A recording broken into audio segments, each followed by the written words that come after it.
Welcome, friends and fellow horse fiends. You've landed on Come Ride With Me, a podcast dedicated to helping you find harmony, joy, and success in your riding. I'm your host, Anna Fox of Equus Enlightened. This pod isn't about training your horse, but about training you to be the best partner for your horse. Listen to find out how I use my intention to direct my ride. You'll hear how I decide what to focus on, what to say yes to, and when to redirect my horse.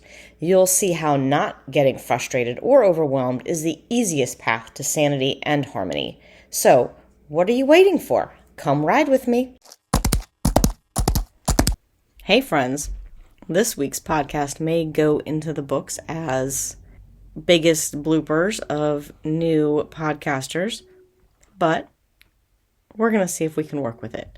Somehow, during my ride, or as I was getting ready, after I checked to make sure that I had turned my microphone on, I had to reposition it, and the button's right on the top, so I must have pushed it and turned the microphone back off. So, I'm going to try to narrate for you guys and see how that goes. So for those of you who are just listening to the podcast, you'll have really good audio quality this time without any breathing or horse sounds or outside sounds.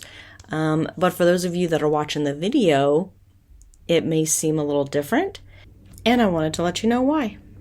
I am riding the wonderful Namaste. We are going to demonstrate how to use your intention and some really defined phases of the aids to get a freely forward thinking horse. This is great for anybody looking to refine your aids, or if you've got a horse that's maybe a little bit of an energy conservationist, aka lazy. But most horses in general are energy conservationists. They should be. That's how nature intended them. They're eating, they're conserving all this energy for the moments when they need to flee. The smart horses are energy conservationists usually, and we need to find a way to make them motivated. And one of the things that motivates horses is play. I like to feel like I can make this a game of, can you go? Or, don't make me. Get a little more animated. That makes it a little more fun for the horse, but the rider too. Rather than, kick, use the stick, use your spur, keep your leg on, push, push, push. Really, your horse should be able, and your horse is capable of maintaining the level of energy that you request until you tell them to change it. Now, you have to teach them what your intention is there, and you also have to sometimes give them the confidence that, hey, they can do this, but it's totally possible for your horse to be responsible for regulating himself in the gates and following your intention as to it's a little bit of a warm fall day here in Virginia, and the flies are out, so you could see Nami stomping right there at them. But we are going to get going, and you're going to see me working a little bit on his straightness. I'm going to be really particular about his left shoulder. He likes to lean on that, especially going to the left. So I'm really particular about even over-exaggerating the correction there and saying, hey, get off that left shoulder. Start carrying yourself straight. When horses are carrying themselves straight, the energy is then able to travel up over their back, straight out the front end, back into the hind end. We have this great circuit of energy that we can connect. When they're crooked, that's a lot harder. So right here again, I'm just redirecting that shoulder, and I'm like, come on, dude, you can get off it. And I'm doing this on a loose rein. One, because this horse will get a little bit behind if you are too much in his mouth. And so we're going to start out on a really loose rein, and he immediately goes to, I can throw my head down and then I'm going to throw it back up. And that's part of his balance and straightness issues. So we're going to work on that a little bit. I'm going to work on that. Yeah, get off the left shoulder there, buddy. And kind of what I'm doing is I'm creating the opposite position that he wants to be in. So when he's like, oh, I'm going to throw that shoulder over, I'm like, oh, let's throw it back over here. And we kind of come back to the middle. And this is where you see him stretch. Because now, he's like, oh yeah, if I'm straight, I can do that. Oh, but I leaned on my shoulder again. So now,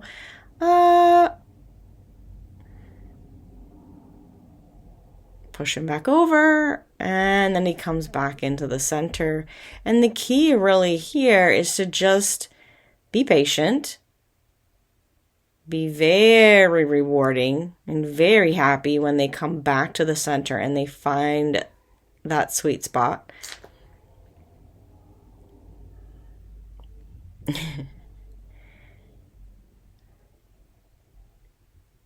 And this is also a great way to just critique your own writing, to get yourself a Pivo. That's what I'm recording with, and my iPhone, and you can see what's happening. And as we go along with these podcasts, we'll see some of these horses develop, which will be really fun. And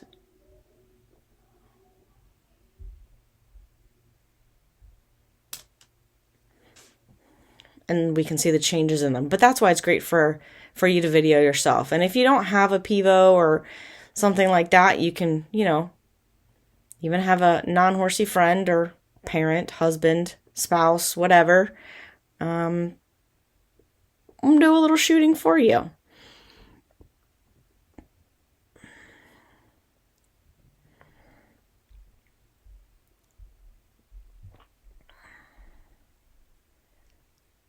And again, we're still playing with the shoulder. We're still playing with a little straightness here. I want to do that before I really get into, there he goes, really get into asking him to go too forward, because I want to keep it simple in the beginning, right? I want to be able to concentrate on one thing at a time. And then we can start to combine things. But while I'm teaching a horse something, I want it to be the only thing that I'm working on in that moment. And I know that this horse is really committed to this left shoulder thing. And he is under the care of a vet and osteopath. He has some Masterson method work done on him. So we know that he has some muscle imbalances and some issues that we're working on. That way, we're also trying to help him under saddle and on the ground with groundwork. But I know that this is something in the beginning with him that we need to usually address. So I'm going to go ahead and I'm going to address it. And then we can see how he's really feeling about going forward and moving off the aids. So I just continue to play around, give him the space to figure out where is the right place, where is he comfortable, and then reinforce that he can maintain that position on his own. Because if I am holding him in, say, a left bend, then I'm always going to be stuck holding him there. And he needs to learn how to be straight and balanced on his own without my help. And you'll see him finding different places. He goes all the way down and then he comes up and then he kind of finds the middle. That's totally normal. That's him finding his own balance and then me reinforcing that he can maintain it on his own. And there's times like right there that I will walk and fix the problem. Right? If I feel like I can't get a good response from him, again, there, I asked him to come off the shoulder and he's a little bit distracted, something over to his right. So he's like, I don't think I want to do that. So I slow it down, reinforce what I'm asking, then we're going to go back to trot. He's giving me a little grief, tossing his head because he's thinking, I don't know if I really want to do this. It's a little bit hard. So I'm just going to be persistent with it. Actually looking at something over to his left, it's helping me. So I'm using that, and it might get harder as I make a left turn on my circle. But look, he comes into the middle there and he finds a nice place to be. So then I reward that. So sometimes you use like if your horse is looking at something, or if they're fresh on a day and you want to work on energy that day, right? Perfect time there. Yeah. And now he's being more responsive to my left side aids and getting off of that left shoulder. And that's a perfect example I talked of in the last riding episode, and a little bit in the bonus episode. We talked about riding off one side of the horse, just riding the inside. And that's an example of doing that. I'm not trying to get him into my outside rein. I'm just simply saying, hey, you need to find your balance here. It's a work in progress, but it's coming, and it's very much improved as to how it started. And the flies are a little weird and irritating today because it's a warm day towards the end of October and it's not normal. So now we're going to switch to the right, and you're going to see that right off the bat, he is straighter going to the right. And one of my things that I see when I watch myself on video, and I know that I do this, but watching myself is helpful because I have short legs. I'm only 4'11", so I have short legs, and so allowing them to drop down and not bringing my heels up to try and get impulsion, get forwardness out of horses is hard for me, but it's also important that I remember to do that. And the other thing is not constantly using the leg, or as one of my friends just said to me, you're niggling, right? Niggling the leg. And I know we all have that tendency a lot of times because we've been told by trainers to push, keep your leg on, and not let the horses get behind our leg. Well, that sort of creates this constant effect, this niggling of the leg. And we don't want to do that. Now we're going to just work on my intention to go forward and the phases of my aids. You don't have to use these phases, but I would encourage you to have phases that you are consistent, diligent, and confident about. I like to have 4 phases of my aids. Well, really 5, because I always want to have like a phase 0.5, and that's my intention, and that's really when I want my horses to at least start thinking. If they're not already doing something, I want them to start thinking that something is coming. So, that's sort of my thought. And then the next thing is sit up, smile, and have the, with your intention, go forward. In that moment, your body already starts to do the things that it needs to do to ease your horse forward. Then my next phase would be closing my leg, right? A little squeeze, wrap your leg around. Then if I don't get anything, you see the kick. And it's not a big kick. It's not what I would call a pony club kick. It's more just the lower part of my legs and my feet kind of flop. Come on. And you see him move off from that. From there, if I don't get a response, I would then go to my stick. And so those would be my 4 phases. Or 5 phases, let me say. The intention, the sit up and go, closing the leg, a little kick, kick, kick, and then the stick, stick, stick. After he goes, I don't ask him to maintain it for long. I just get the forward, and then we come back and rest. So this next time, I'm going to take out my phase 3, and I'm going to go intention, phase 1, 2, stick, stick, stick, and he gives me a little head toss, head toss, head toss to let me know that he doesn't approve, but he does move off, and a little more peppy than he did before. So that's cool. We're going to stop and reward him for that. By having those 4 phases, and they are consistent, I do use those. I start with those with every horse. My phase 4, that may change based on the horse and what their responsiveness is to something. Some horses are offended by the stick. Some horses are dull to it. Some horses are better with a spur because they've not been dulled to it. There's a lot of consideration that goes into what my phase 4 is. So now we change direction to go to the right, and you notice already he's a little bit more forward and more willing. That's because he's straighter in this direction, and therefore it's easier for him to go forward. So you'll notice that he does give me a little head toss when he starts to go, and that's part of his old habit of not wanting to go and then being held down by the bridle.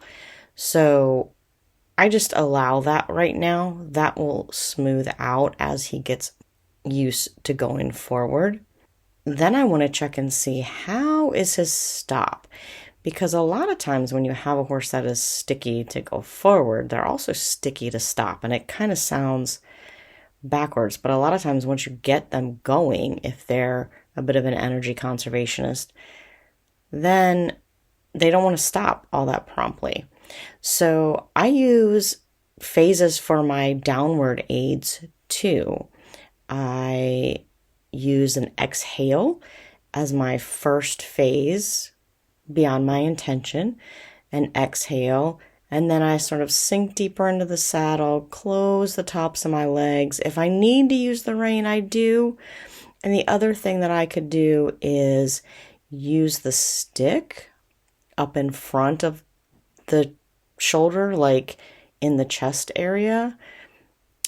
That is a great way to encourage a horse that is maybe very defensive of their mouth. And I'll also use that cue to back up. So here, if you're watching the video, you can see that I am just asking him if he can step backwards. And backwards is also a forward thing.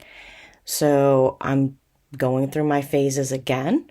I do it a little bit different in the backup where I sort of sit up and almost stick my butt out a little bit, position my legs behind the girth, and I really would like for the horses to start to go backwards off my intention and that rotation of my pelvis. But if they don't, I then add my legs and then the rein and then maybe the stick up in front to encourage him to go backward. And again, he knows this game, so he's pretty quick at catching up with what I'm doing. And we're going to try it again and see, can you go backwards with my intention? And I'm really holding this phase for a long time because this is where I would like him to start to go. So if he doesn't go there, or if he tries something like stepping off to the side, I just keep my intention and then maybe add my next phase in to reinforce, no, what I really want you to do is go backwards. And I like to do things 3 times, especially if the horses are just learning. I want to go 1, 2, 3 and see if I get a better response. And then I'll go and do something else.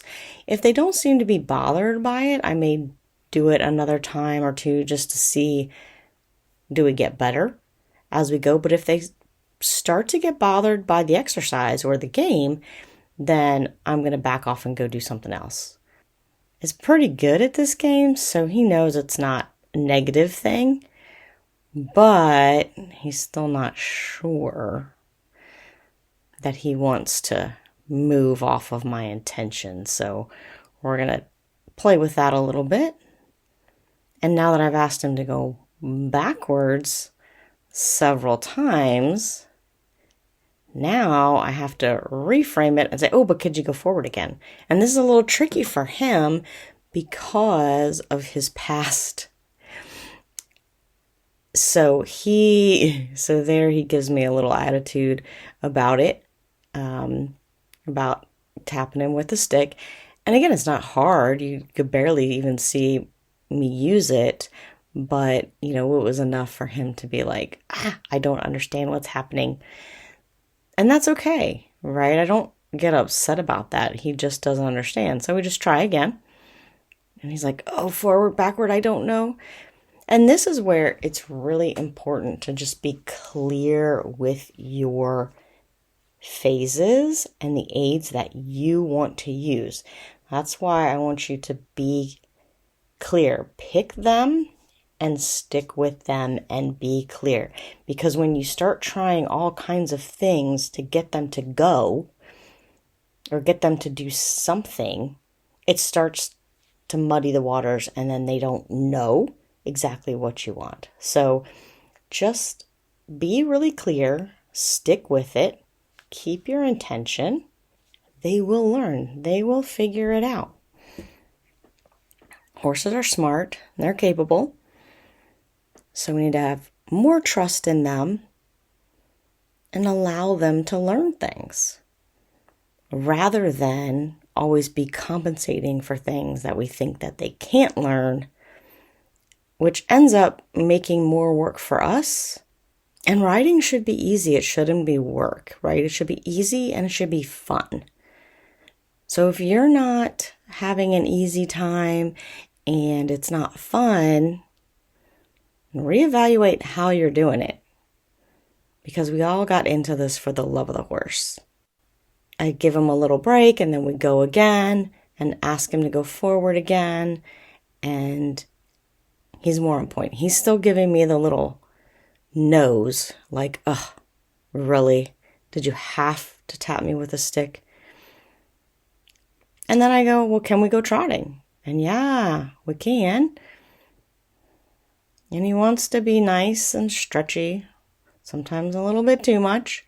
But that, again, at this stage in his life, I think that it's him trying to figure out his balance point. And when I asked him to stop there, he did, and he did it pretty easily. So I'm not worried that, he's using his balance to sort of run forward. And there he went forward really easily, and he came back really easily. So I didn't have to do much, right? I just had to think trot, think walk, and away he goes. And that is my goal. And even if he's still getting his head up some in the transitions, again, right now, I'm not focused on that. I'm focused on the quality of the go button. And then that other stuff will work itself out. Many times you can let things work themselves out instead of trying to fix everything. If you keep it simple, focus on one thing, other things start to work themselves out. And it's easier. Then, really, really nice transition. And his head didn't go up. None of that. So that we really want to reward and give him a big pat and some praise for that. Good boy. And now he's just ready to go. Now he says, I'm ready. I'm ready. I'm ready. And that's lovely, right? That's what you want. You want a horse that's freely forward. And it didn't take very long to create freely forward. And then here, I'm like, okay, now I'm going to see, can we go forward, right to trot, and maybe be a little bit more purposeful in our trot. So again, I'm leaving out phases, or I'm quicker to get through them. So I went from phase 1 to phase 3 pretty quickly, and Then when I asked him again, he decided to go ahead and canter, so I'm going to let him do that. Because I don't want to dissuade him from going forward, right? That's what I asked him to do.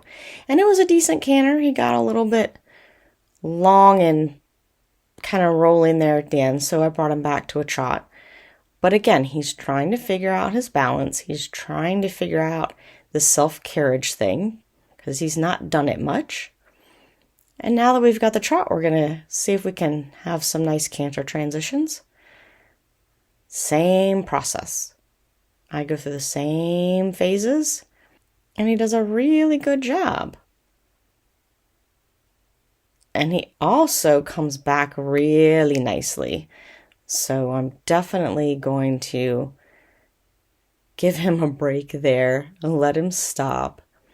Tell him that he's such a good boy, and make that our simple lesson for the day. Thanks for listening, guys. And don't forget to rate and review the podcast wherever you listen to your podcasts. It really helps people find the show. Thanks, and happy writing. If you'd like to learn more about what I do at Equus Enlightened, you can find me at equisenlightened.net or on patreon.com/Equus Enlightened. You can also find me on social media as Equus Enlightened. I will put all the links in the show notes. My goal is to demonstrate to riders that we don't have to do something every second of a ride. We don't have to do things a certain way or at a certain time. Just staying present with your horse and gathering non-judgmental information about how they are going is way more beneficial than overthinking and overworking.